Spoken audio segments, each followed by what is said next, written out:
So that's what we're working on. So I'm gonna piggyback on what you said, Cuzzo, about people always wanting to get into the room, and then when they get to the room, they don't know what to do. So Danisha, my question to you is, in your opinion, right? If you could express what you think, we talk about brand voice and brand mission statement as a culture right now. What would you say as a collective that the Black and Brown community needs to have as a singular mindset of what our cultural voice should be? What is our message, right? Woo! What should we all be like working towards to get to? Like in your opinion, what would that be?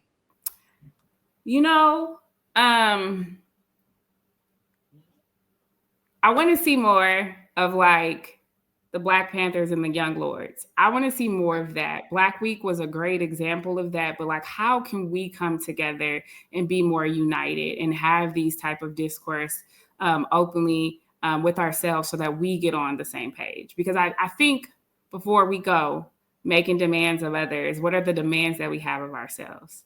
How are we continuously? We got on button.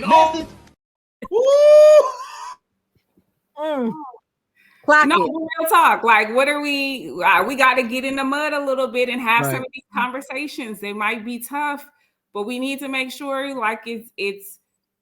We're talking about the queer community. We're engaging them. We are, bringing in younger folks, bringing in older folks. I want us to be. When I think about power, that to me is the power. Okay. Us figuring out what our 10-point plan is.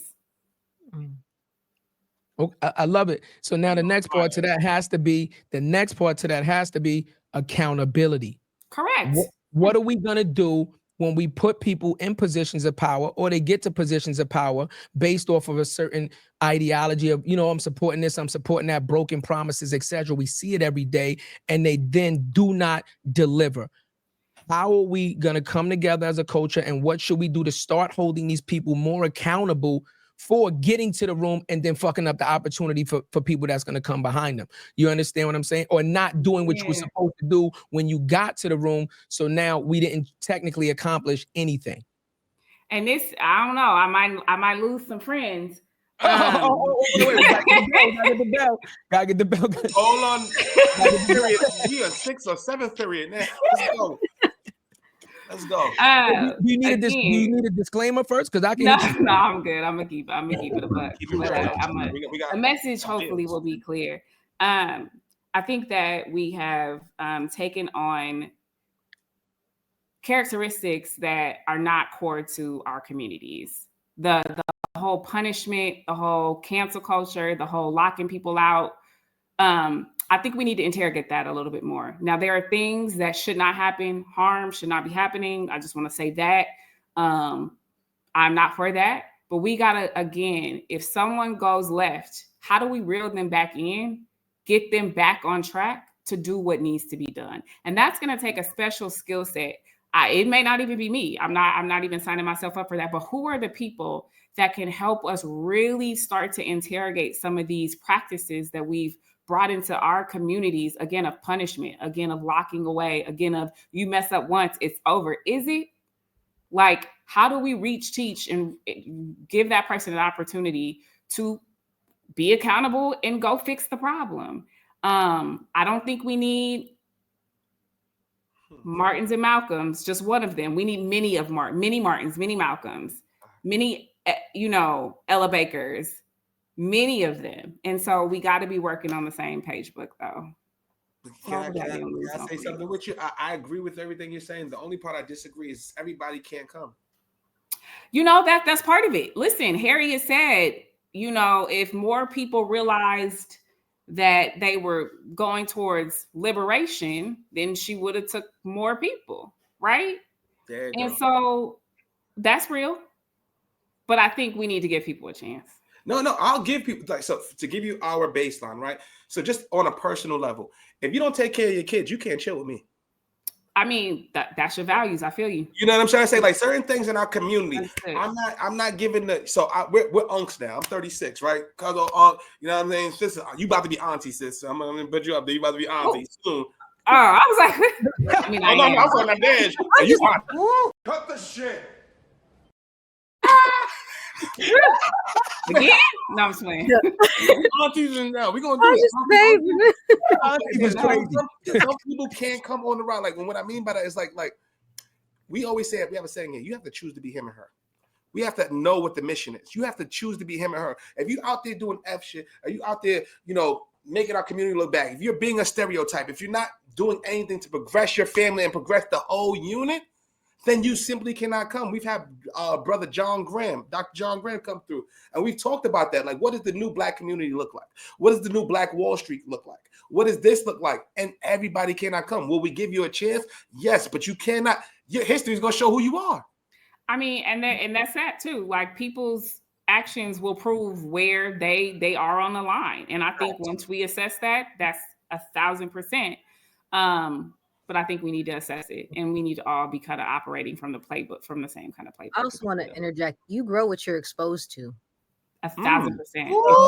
Come on, ring the bell for my good sis. I can't even get to. Oh, hold on, I'm gonna hit it with I hit it with a bit. So, there's a lot of our community, you don't know what you don't know, and they're not exposed to those opportunities. So, right, for those who are exposed, it's right. How are you reaching your hand back? How are you putting down the ladder and exposing our communities to more information so they can make that choice? Because oftentimes it's because a lot of you hear, I ain't have a choice. This is what I had to do. And they're being honest because they didn't have a choice. And that's what they had to do because they didn't know any better. No, they had a choice. They had a choice.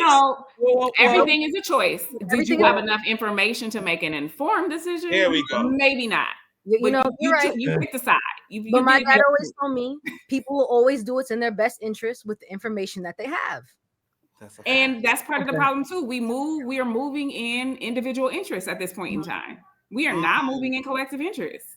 Right. And so anytime we're moving as an individual, we are going to continue to see us having the same problem. Right. Right, you're right. I can't. But watch it. Just say before we put the ladder down, you have to have the mindset to even get to the ladder. And do you? Correct. And do you? That's do you have the mindset? Damn, motherfuckers can't even get to near the ladder, let alone dissect or dictate what we're gonna do. They're like, I just got to the ladder. Why do I need to bring it back down? I'm trying to, and it's like, okay, we didn't make sure you were clear on your responsibilities when you climbed up that ladder. Right. This is a real conversation. I love it. I'm all for forgiveness, Danisha. I'm all for forgiveness.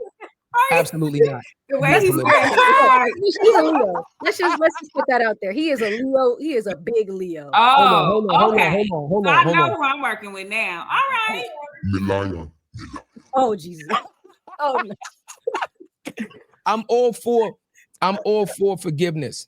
I'm all for forgiving people for making mistakes. I'm all for forgiving people for doing things with, not all the information and doing something. There's a very fine line between people making mistakes and people doing shit that they know is absolutely egregiously wrong. Let's be very clear. Very clear. Yeah. My biggest issue is not people making mistakes and us working with them to make them better. My biggest thing is people taking advantage of their power and doing the most egregious, just vile shit when they get into position that not only again destroys them as a person, but destroys now the possibility of whoever's next coming up behind you to be able to take that position without the spotlight and the scrutiny and everything that comes behind it. That's my biggest issue right there. The mistake, we all make mistakes. That's right. We're human. We're not perfect. Right? We're human. No, we're not perfect. But like Cuzzo said, right? You have to have a certain moral compass. You know what the bottom line is. There's a very easy way to say right from wrong. And when that's not even wrong, homie, that's dead wrong. Like, you understand what I'm saying? That's dead wrong, right? The code has been correct, right? Yeah. That's my thing, right? I find that a lot of times with us, we get to these positions of power, of leadership, and instead of ensuring that we are taking care of the community, it turns into the greed factor. How can I manipulate the situation, right? The individualism. How can I do whatever it takes to benefit me the most? Now, here's the code switch also. We going in not understanding that just because you're in that position, you're still not playing their game. You're playing our game. The problem is they get to that position and think, now that I'm here, I'm a part of the club. I'm a part of the good old boys club. I can do the same thing that the good old boys do. And you're trying to play their game.